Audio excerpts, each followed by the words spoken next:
দ্বিতীয় নম্বর কথা হলো, আজকে যারা কোরআন শিখতে এসেছে আলহামদুলিল্লাহ, এরা সবাই স্কুলের বাচ্চা। এরা স্কুলে পড়াশোনা, এরা সবাই হাই স্কুলে পড়াশোনা। আবু কোন ক্লাস? ক্লাস 4 না, স্কুলে স্কুলে ক্লাস 4। উপরে 7-এ কারা পড়ে? 7, 8, একজন দুজন, 9-এর কেউ। এরা সবাই কিন্তু তুমি 9, বেশ 9-এর একটা। এরা সবাই হাই স্কুলে পড়ছে। এরা হাই স্কুলে পড়াশোনা করুক, বিলক্ষণ মর্যাদার সঙ্গে পড়াশোনা করুক। আর এদের এই পড়াশোনা, আমি আবার বলছি, সমাজের সবাইকে মাওলানা হতে হবে কথা কোরআনে নেই। সব বাচ্চাকে কোরআনের হাফেজ হতেই হবে এমন কথাটা ইসলামে বলা নেই।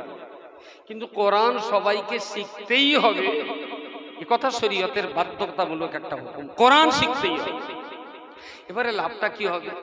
যদি আমাদের এই কোচিরা কোরআন শিখে যদি একজন ডাক্তার হয়, একটা ছেলে কোরআন শিখে যদি 5 ওয়াক্ত নামাজ পড়ে যদি একজন লয়ার হয়, আমাদের বাচ্চারা কোরআন শিখবে, নামাজ পড়বে, ইসলামী আখলাক তাহজিব তামাদ্দুন নিয়ে চলবে, এরা যদি একজন কোর্টের উকিল হয় বা WBCS IAS IPS যদি একজন অফিসার হতে পারে, এদের দ্বারাতে কিন্তু আমাদের ইসলামের অনেক বড় খেদমত হবে, অনেক বড় খেদমত হবে। ধর্মসভায় জলসা করে যেমন দিনের খেদমত হয়, একজন ইসলাম জাননেওয়ালা পুলিশ, তিনি তার পুলিশের চেয়ারে বসেও ইসলামের খিদমত করতে পারবে। প্রথম যে কথাটা আমি বলতে চাইছি, উদউ ইলা সাবিল রাব্বিক, মানুষদেরকে ইসলামের পথে ডাকার জন্য আল্লাহ প্রিয় রাসূলকে যে পরামর্শ দিয়েছিলেন, সেটা এইভাবেই বলেছিলেন, হে আমার নবী, আপনি মানুষকে ইসলামের দিকে ডাক দিন বিল হিকমাহ। প্রথম কথাটাই ছিল অত্যন্ত প্রজ্ঞার সাথে, বুদ্ধিমত্তার সাথে, হিকমতের সাথে, গভীর জ্ঞান ও বিচক্ষণতার সাথে মানুষকে ইসলামের দিকে ডাকতে হবে। অল মাউইযাতিল হাসানা, আর মিষ্টি মধুর সুন্দর উপদেশ বাণী দিয়ে মানুষকে ইসলামের দিকে ডাকতে হবে। ওয়াজাদিলুহুম বিল্লাতি হিয়া আহসান, আর কেউ যদি হিকমতের সঙ্গে, প্রজ্ঞার সঙ্গে, মিষ্টি মধুর নসিহতের সঙ্গে ডাকা সত্ত্বেও কেউ যদি ইসলামের ডাকে জবাব দিতে না চায়, সে যদি ইসলামের দিকে ডাক দেওয়ার কারণে তোমার সাথে যদি তর্ক বিতর্ক করতে চায়, তাহলে তুমি বিতর্কের মধ্য দিয়েও তাকে ইসলামটা বোঝাবার চেষ্টা করো। ইসলামের দিকে ডাকার জন্য আল্লাহ কোরআনুল কারীমে 3টে পদ বলেছেন। 1 নম্বরে হিকমত, 2 নম্বর মাউইযাতুল হাসানা, আর 3 নম্বর হলো বিতর্ক। তো বাগবাড়িয়া গ্রামে যখন প্রথম এই কথাগুলো তুলেছিলাম, যে গ্রামের মায়েদের, বাচ্চাদের, শিশুদের কোরআন শেখাতেই হবে, তো আলহামদুলিল্লাহ ইসলামের দিকে ডাকার জন্য যে 3টি স্তর, এই 3টির ভিতরে কঠিন স্তর হলো কেউ যদি বিতর্ক শুরু করে দেয়, কেন করতে হবে, কি জন্য করতে হবে, না করলে ক্ষতি কি, এতদিন তো ছিল না, এখন কেন নতুন করে আনা হচ্ছে, কত রকমের প্রশ্ন আসে। তো আলহামদুলিল্লাহ আমি আল্লাহ শুকরগুজার হচ্ছি যে বাগবাড়িয়া গ্রামে একটু বুদ্ধি, প্রজ্ঞা আর মিষ্টি মধুর ভাষাতে বলতেই তারা মেনে নিয়েছিলেন। 3য় স্তর বিতর্কের জায়গায় যেতে হয়। অনেককে অনেক বিতর্ক করে যুক্তি তর্ক দিয়ে বোঝাতে হয়, এনাদেরকে অত যুক্তি তর্ক দিয়ে বোঝাতে হয়নি। প্রথম 2টো স্টেজে তারা বুঝেছিলেন। আমি শুকরিয়া আদায় করছি খাস করে সেই সমস্ত মায়েদের, আমাদের এই সমস্ত গ্রামের মায়েরা প্রচন্ডভাবে দায়িত্ব নিয়ে তাদের সংসার চালাতে হয়। বাচ্চা কাচ্চা মানুষ করা, সময় মতো রান্না বান্না, জামা কাপড় পরিষ্কার করা, ঘর বাড়ি সাফ সুতরা করা, একেবারেই 24 ঘন্টা একটা ঠাসা কাজের ভিতরে মায়েরা থাকে। কিন্তু তারপরেও আমরা যখন থেকে এই কাজ শুরু করেছি আলহামদুলিল্লাহ, তারা তাদের সংসারের কাজ কখনো 3 ঘন্টার কাজ 1 ঘন্টায় করে বাকি 2 ঘন্টা এখানে টাইম দিয়েছে, কখনো বিকালের কাজটা রাত্রি করে বিকালের সময়টা আমাদের এখানে দিয়েছে। আর এটাও ঠিক, একটা সমাজ পাল্টানোর জন্য বিশাল ভূমিকা রাখে মা। পৃথিবীতে সবাই কথা স্বীকার করেছে, যার জন্যই প্রিয় রাসূলের এই হাদিস, ইন্নাল জান্নাতা তাহতা আকদামি উম্মাহাতিকুম, মায়ের পদতলে সন্তানের বেহেশত। কেন রাসূলের কথা বলতে গেলে, আসলে মায়ের পদক্ষেপটা যদি সুন্দর হয় তো সন্তানের পদক্ষেপটাও সুন্দর হবে। মায়ের চলাটা যদি সুন্দর না হয়ে খারাপ হয় তো সন্তানের পরিণতিটাও খারাপের দিকেই যায়। অভিভাবক আপনারা যারা আছেন, পুরুষ মানুষ, আমরা সবাই জানি সকাল হলেই যে যার মতো কাজের হালাল রুটি রুজি টাকা রোজগারের ধান্দায় বেরিয়ে যেতে হয়। সন্তান স্কুলে যাবে কি না, ঠিক মতো আমাদের এই মক্তবে পড়তে আসবে কি না, ঠিক মতো নামাজ পড়ছে কি না, তার মুখের কথাবার্তা খারাপ হচ্ছে কিনা, আচার আচরণের ভিতরে কোনো হটকারিতা ভাব হচ্ছে কিনা, এসব কিছু লক্ষ্য রাখার দায়িত্ব মায়ের। তো মা যদি সন্তানের দায়িত্ব নেয়, আমিও দায়িত্ব নিয়ে বলতে পারি, সেই মা জীবদ্দশাতেই দেখে যেতে পারবে যে তার সন্তান জান্নাতের চৌকাঠায় পৌঁছে গেছে। মা যদি দায়িত্ব নেয়, আর মা যদি দায়িত্ব গ্রহণ না করেন, তাহলে শত চেষ্টা করেও আমরা সমাজকে পাল্টাতে পারবো না, আর পারতাম না। সেই জন্য এই মহল্লার যে সমস্ত মায়েরা এই গুরুত্বপূর্ণ দায়িত্ব পালন করে সংসারের অনেক চাপ, অনেক অস্বস্তি, অনেক কঠিন পরিস্থিতির সঙ্গে মোকাবেলা করেও তারা যে কোরআনের তালিম নিতে প্রতিনিয়ত সময় দিচ্ছেন, তার জন্য আমি তাদের কাছে কৃতজ্ঞ। মায়েদের এই ভূমিকা যখন এখানে দেখেছিলাম, তারপরেই ভেবেছিলাম যে এখানকার মায়েরা যখন সক্রিয়, এখানে একটা মেয়েদের মাদ্রাসা করা যায় কিনা। আলহামদুলিল্লাহ, আসলে মাটিটা খুব ভালো ছিল, এই বাগবাড়িয়ার মাটি খুব ভালো মাটি ছিল। 2টো দানা রুয়েছিলাম, 2টোই চারা হয়েছে এবং বেশ হৃষ্টপুষ্ট চারা, খুব দুর্বল চারা। মাটি ভালো না থাকলে না, অনেক নামি দামি কোম্পানির বীজও চারা ফোটে না, আর চারা ফুটলেও অচিরে মরেও যায়। তো আলহামদুলিল্লাহ বাগবেড়িয়া হালিমাতুস সাদিয়া মাদ্রাসাটাও খুব সুন্দর সুনামের সঙ্গে পরিচালিত হচ্ছে। খাস করে আজকের যে অনুষ্ঠান স্বাধীনতা দিবস উপলক্ষ করে, এবং সেই অনুষ্ঠানের মাধ্যমে আর একটা কাজও করে নেওয়া, সেটা হলো 48 জন মা, 50 জন মা আর ছেলে 35,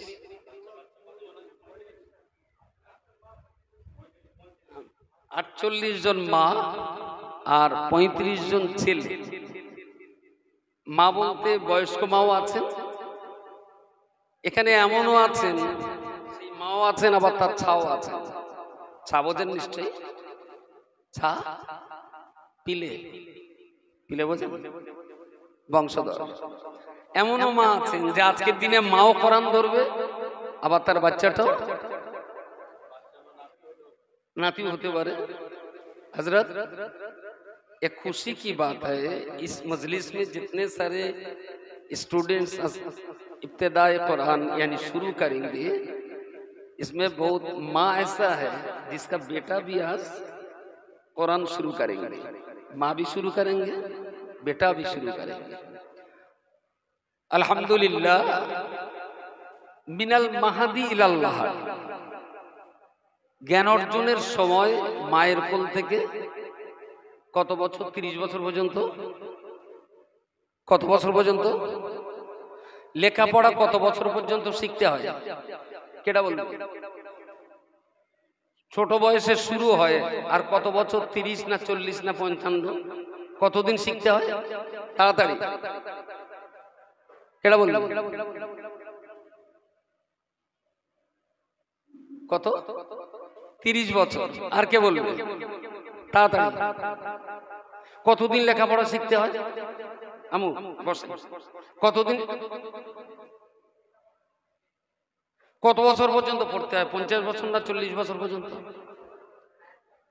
কত বছর? লেখাপড়া শিখতে হয় মায়ের কোল থেকে শুরু হয়।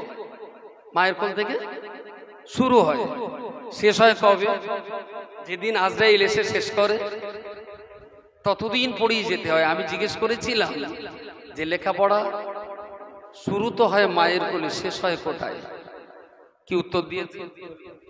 লেখাপড়া শেষ হয় যতদিন তার হায়াত থাকে ততদিন পর্যন্ত। Thank you so much. তো মরণ পর্যন্ত পড়তে হয়। আমরা যেটা ভাবি স্কুল লাইফ শেষ হয়ে গেলে বোধহয় পড়াশোনা শেষ হলো, কথাটা ঠিক না। তাম জীবন পড়েই যেতে হবে। আমি এই 50 বছরের মানুষ, আমার খুব ছোট্ট বয়স থেকে আব্বাকে দেখেছি।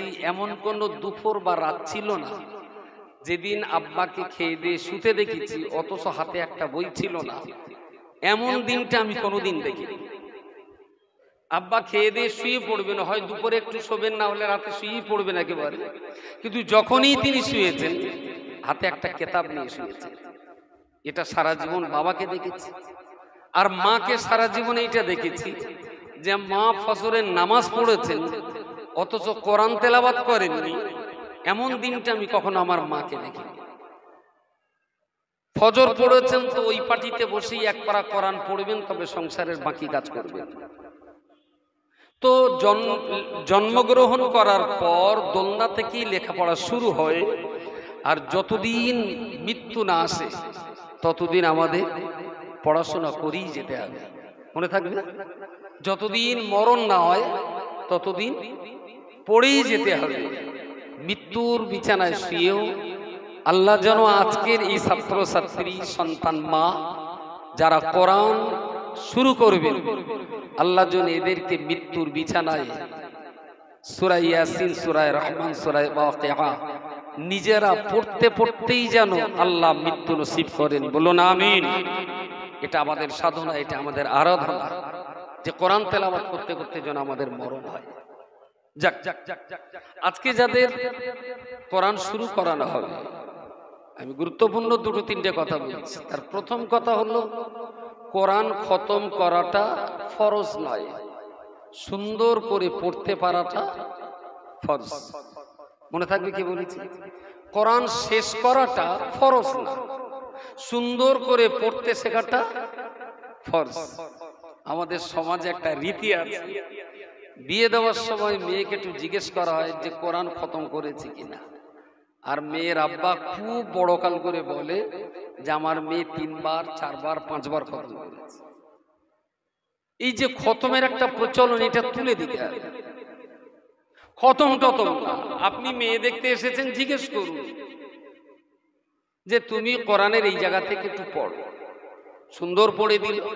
তবে শর্ত এটা, যে বাড়ির ছেলের বাবা মেয়ে দেখতে এসে মেয়ের কাছ থেকে কোরআন তেলাওয়াত শুনতে চাইবে, মেয়ের বাবার অধিকার আছে ছেলে দেখতে যে ছেলেকেও বলবে যে তোমার বাবা আমার মেয়ের কোরআন শুনে এসেছিল, আমি সেই মেয়ের বাবা, তুমি একটু কোরআন পড়ো, আমি শুনে বাড়ি যাব।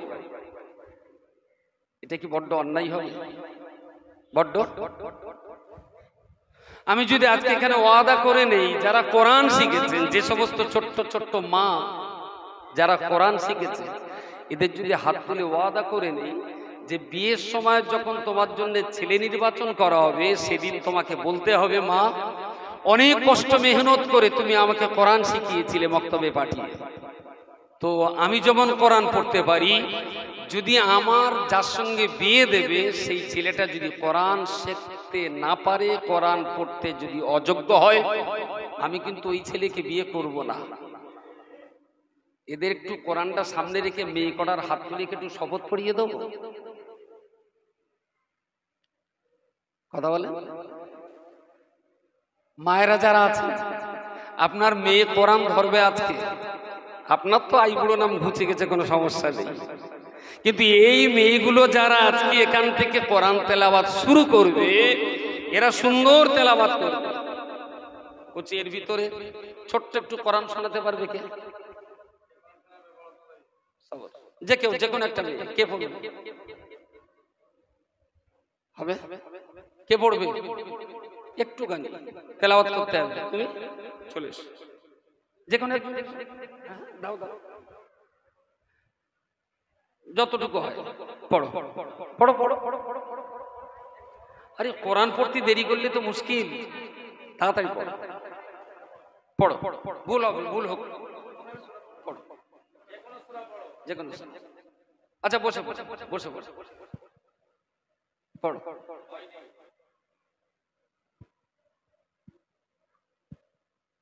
أعوذ بالله من الشيطان الرجيم بسم الله الرحمن الرحيم সূরা ফাতিহাটা পড়ো, সূরা ফাতিহা। الحمد لله رب العالمين الرحمن الرحيم مالك يوم الدين إياك نعبد وإياك نستعين اهدنا الصراط المستقيم صراط الذين أنعمت عليهم غير المغضوب عليهم ولا الضالين آمين মাশাআল্লাহ। বস। ওর পড়া যে একেবারে নির্ভুল হয়েছে আমরা তা বলবো না, ওর পড়াতেও দুটো একটা ভুল আছে, আমাদের পড়াতেও থাকে যেটা আমরা নিজেরা ধরতে পারি না। কিন্তু এই যে বাচ্চা মেয়েটা সূরা ফাতিহা তেলাওয়াত করে শুনিয়েছে, এই মেয়েটাকে যদি এমন একটা ছেলের সঙ্গে বিবাহ দেওয়া হয়, যে ছেলেটা কোরআন শরীফ এক পিস হাতে করে ওজন করেও কখনো দেখেনি যে কতটা কোরআনের ওজন, তাহলে এই মেয়েটার জীবন কি কখনো ভালোভাবে চলতে পারে? কুকুরের গলায় যদি মুক্তোর মালা দেওয়া হয়, কুকুর জিন্দেগিতে কখনো মুক্তোর মালার মর্যাদা বোঝে কি? আর বুঝবে কি কখনো? দ্বিতীয় নম্বর কথা হলো, আজকে যারা কোরআন শিখতে এসেছে আলহামদুলিল্লাহ, এরা সবাই স্কুলের বাচ্চা, এরা স্কুলে পড়াশোনা, এরা সবাই হাই স্কুলে পড়াশোনা। আবু কোন ক্লাস? ক্লাস 4 না, স্কুলে স্কুলে ক্লাস 4, উপরে 7 এ কারা পড়ে? 7 8 একজন দুজন, 9 এর কেউ, এরা সবাই কিন্তু তুমি 9 বেশ 9 এর একটা, এরা সবাই হাই স্কুলে পড়ছে। এরা হাই স্কুলে পড়াশোনা করুক, বিলক্ষণ মর্যাদার সঙ্গে পড়াশোনা করুক, আর এদের এই পড়াশোনা, আমি আবার বলছি, সমাজের সবাইকে মাওলানা হতে হবে কথা কোরআনে নেই। সব বাচ্চাকে কোরআনের হাফেজ হতেই হবে এমন কথাটা ইসলামে বলা নেই, কিন্তু কোরআন সবাইকে শিখতেই হবে এ কথা শরীয়তের বাধ্যতামূলক একটা হুকুম, কোরআন শিখতেই হবে। এবারে লাভটা কি হবে?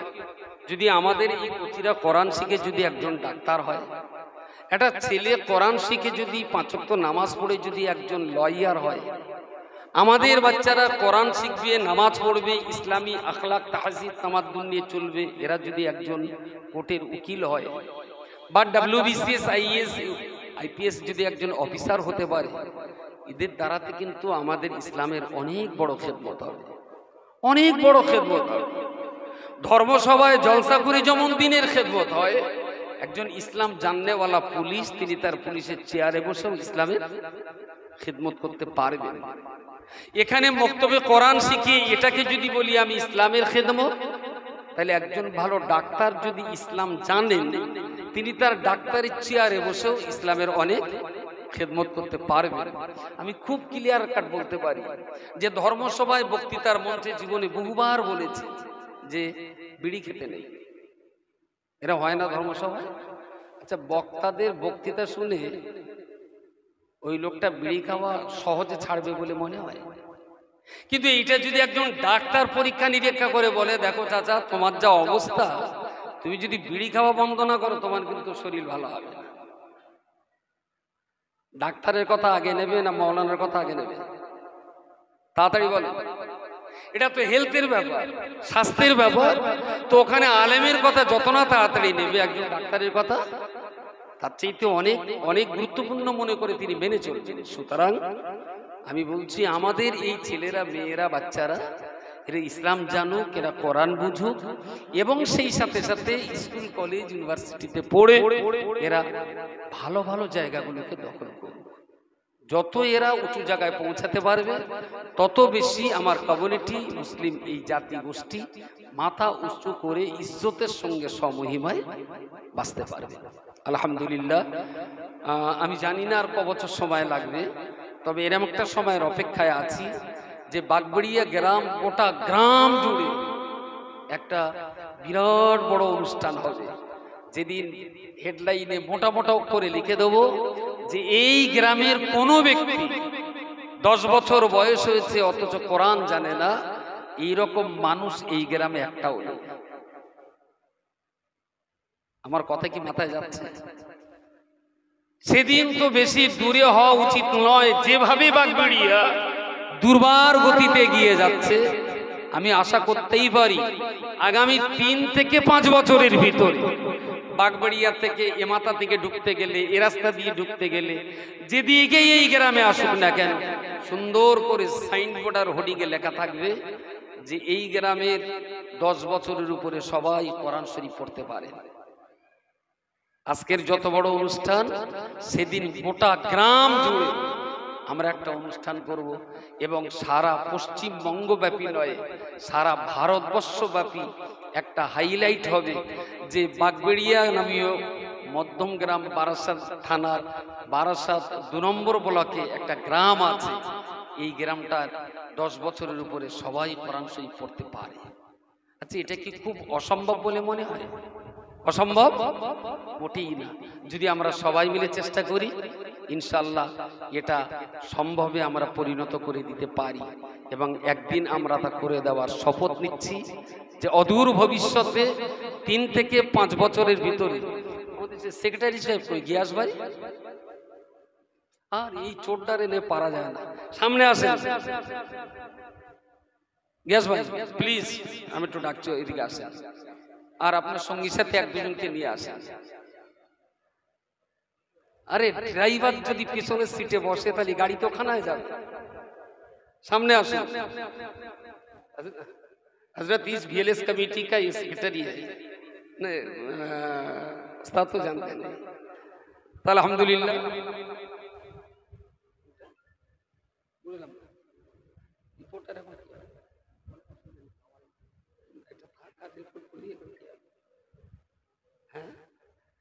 আলহামদুলিল্লাহ আমার বলার আরেকটু সুবিধা হলো বাগবাড়িয়া গ্রামে টোটাল 461 অর্থাৎ 461টা পরিবার আছে টোটাল বাগবাড়িয়া।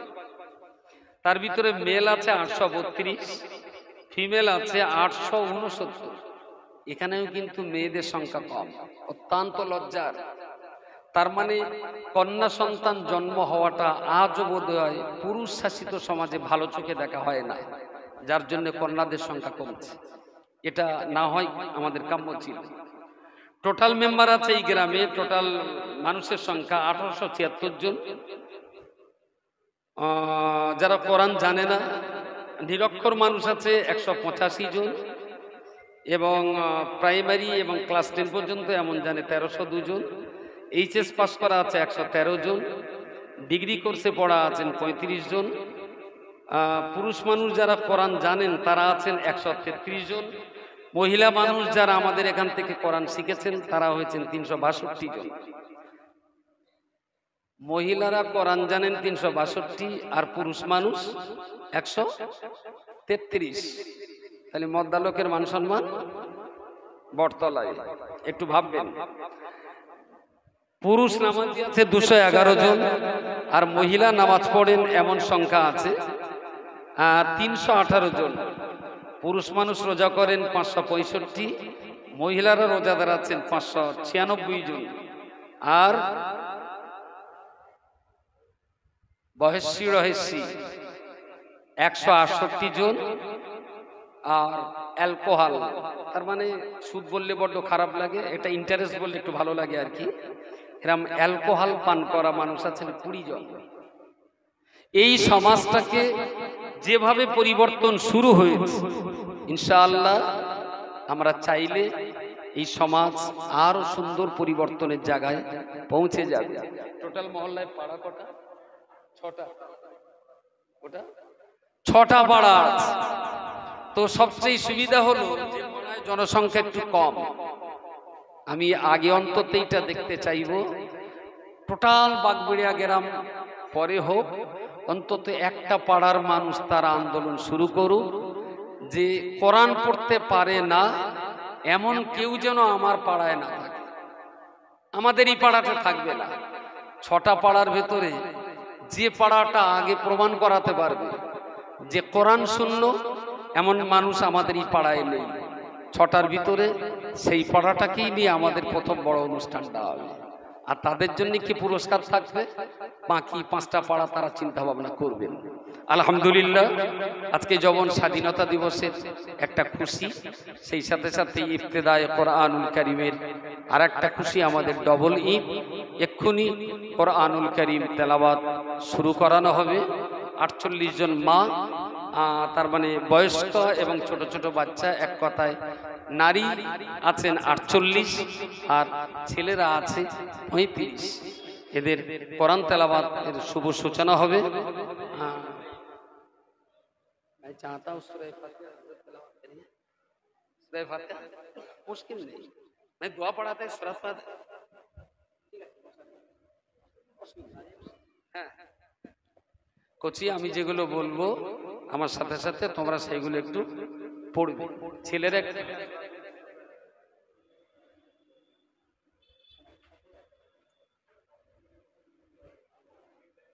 যারা আছেন সবাই পড়বেন, বিশেষ করে যারা আজকের কোরআন শুভ উদ্বোধন সূচনা করবে তারা তো অবশ্যই পড়বে।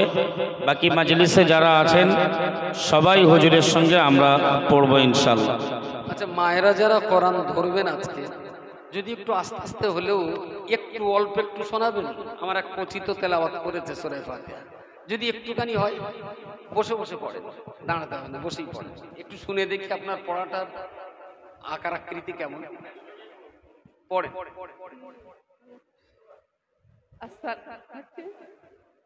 আসসালামু আলাইকুম।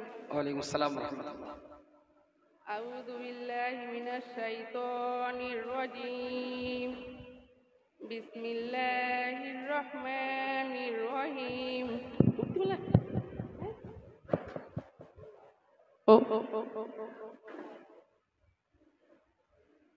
তাব্বাত ইয়াদা আবি লাহাবিন ওয়া তাব মা আগনা আনহু মালুহু ওয়া মা কাসাব সায়াসলা নারান যাতা লাহাব ওয়া আমরাতুহু হাম্মালাতাল হাতাব ফি জিদিহা হাবলুম মিন মাসাদ। মাশাআল্লাহ। আমি আবার বলছি, প্রথমত একটা বিরাট ভয়ভীতির জায়গা, ভয় লাগে সবারই।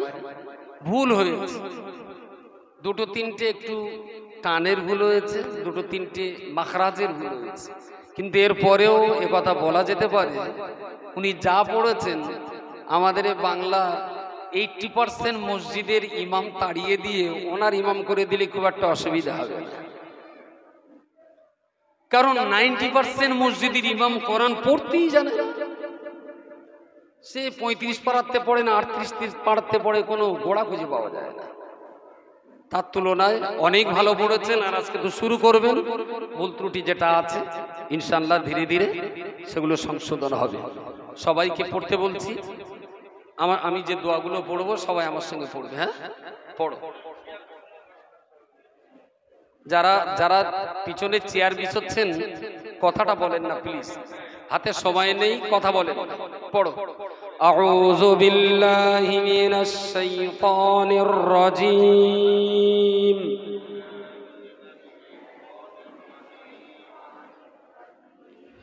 বিসমিল্লাহির রহমানির রহিম।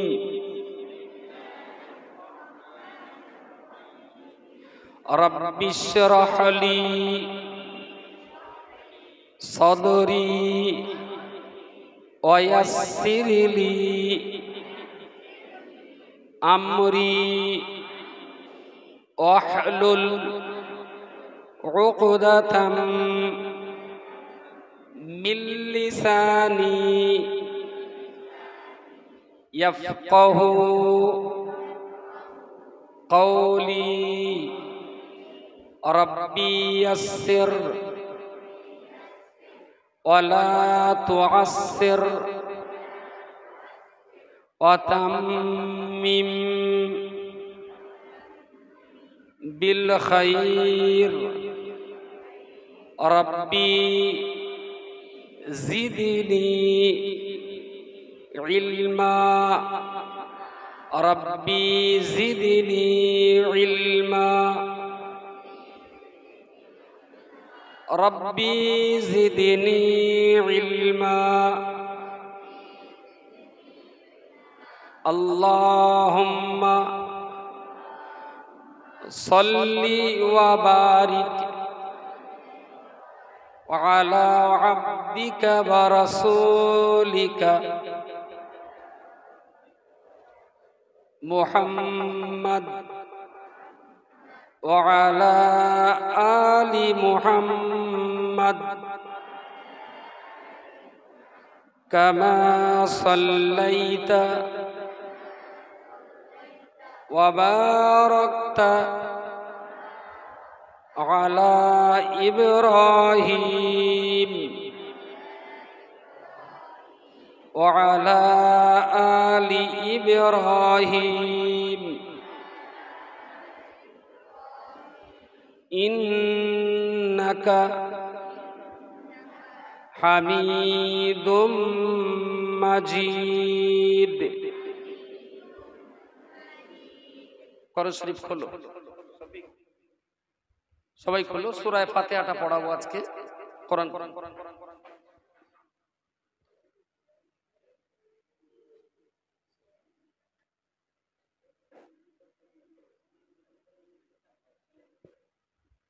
খুলেছ? যে সূরাটা আজকে পড়ানো হবে সূরাটার নাম হলো সূরাতুল ফাতিহা। আর এই সূরাটা নাজিল হয়েছিল মাক্কিয়া। দেখো লেখা আছে, যেখানে সূরার নাম লেখা আছে সূরাতুল ফাতিহা মাক্কিয়া। পেয়েছো? বেশ। এই সূরাটায় 7টি আয়াত আছে আর একটি রুকু আছে। ঠিক আছে, 7টি আয়াত আর একটি রুকু। সূরাটার নাম সূরাতুল ফাতিহা। সূরাটা নাজিল হয়েছে মক্কা শরীফে, তাই লেখা আছে মাক্কিয়া। পড়ো। আউযু বিল্লাহি মিনাশ শাইতানির রাজীম।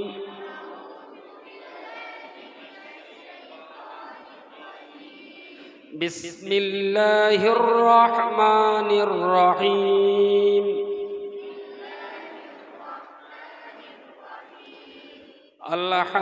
আলহামদুলিল্লাহি রাব্বিল আলামিন।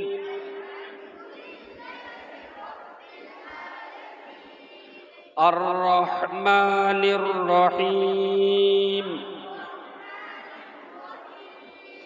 মালিকি ইয়াউমিদ্দিন।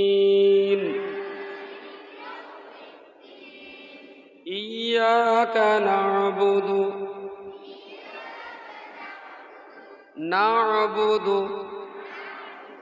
ওয়া ইয়াকা নাস্তাঈন। ইহদিনাস সিরাতাল মুস্তাকিম।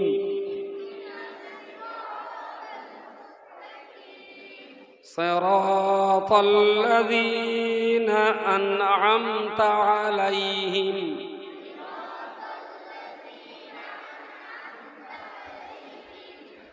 গায়রিল মাগদুবি আলাইহিম ولا الضالين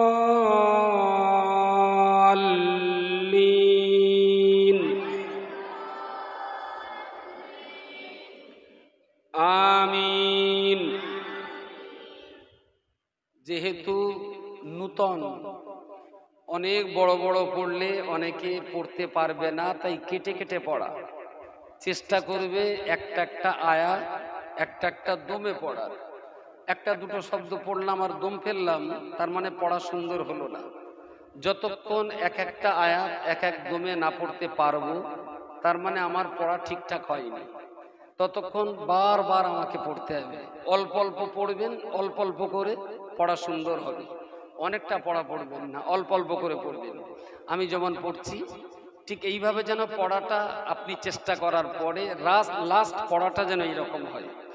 আলহামদুলিল্লাহি রাব্বিল আলামিন আর রহমানির রহিম মালিকি ইয়াউমিদ্দিন ইয়্যাকা না'বুদু ওয়া ইয়্যাকা নাস্তাঈন ইহদিনাস সিরাতাল মুস্তাকিম সিরাতাল লাযীনা আন'আমতা আলাইহিম গায়রিল মাগদুবি আলাইহিম ওয়ালাদ-দাল্লিন।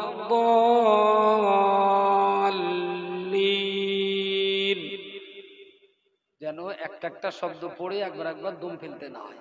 ঠিক আছে?